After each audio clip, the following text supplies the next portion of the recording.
Bonjour! Les formes de vie fixées relèvent un tout autre défi que les formes de vie mobiles. En effet, elles doivent tirer leur subsistance là où elles se trouvent. L'apparition de cellules photosynthétiques a été une véritable révolution dans l'histoire de la vie sur Terre. Leur capacité à transformer la matière minérale en matière organique a permis une croissance exponentielle de la biodiversité. Nous allons nous intéresser au fonctionnement interne de plantes chlorophylliennes.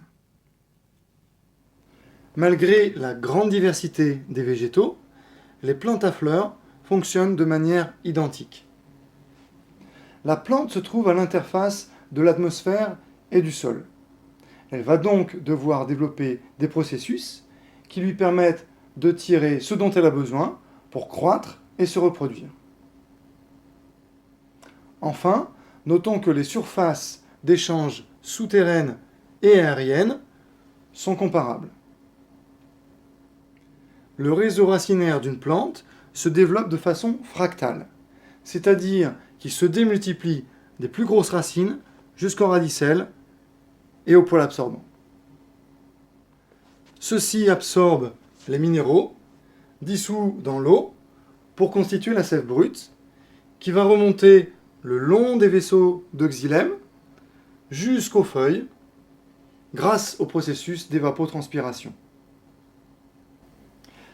La forme aplatie des feuilles offre une surface d'échange très importante. Au sein de celle-ci se trouvent des organites, les chloroplastes, où se déroule la photosynthèse, transformant l'énergie lumineuse en énergie chimique.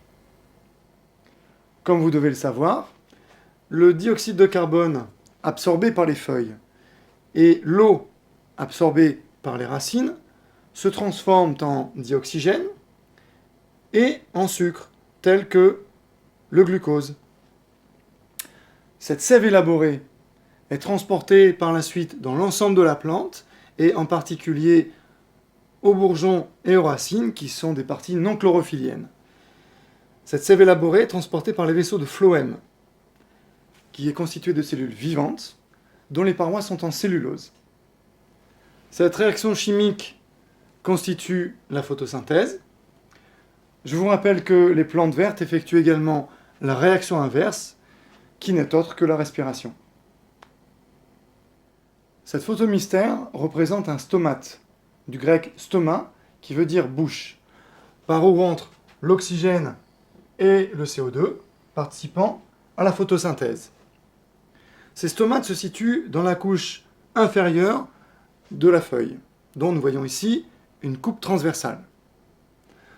Au-dessus se situe le parenchyme lacuneux, ainsi nommé car il existe des espaces permettant la circulation des gaz à l'intérieur de la feuille, et donc facilitant la photosynthèse.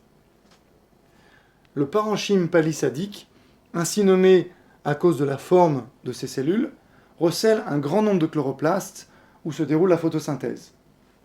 Enfin, la cuticule, qui se trouve à la face supérieure de la feuille, la protège des rayons du soleil. Nous voyons ici la structure schématisée de la coupe transversale de la feuille que nous venons de décrire.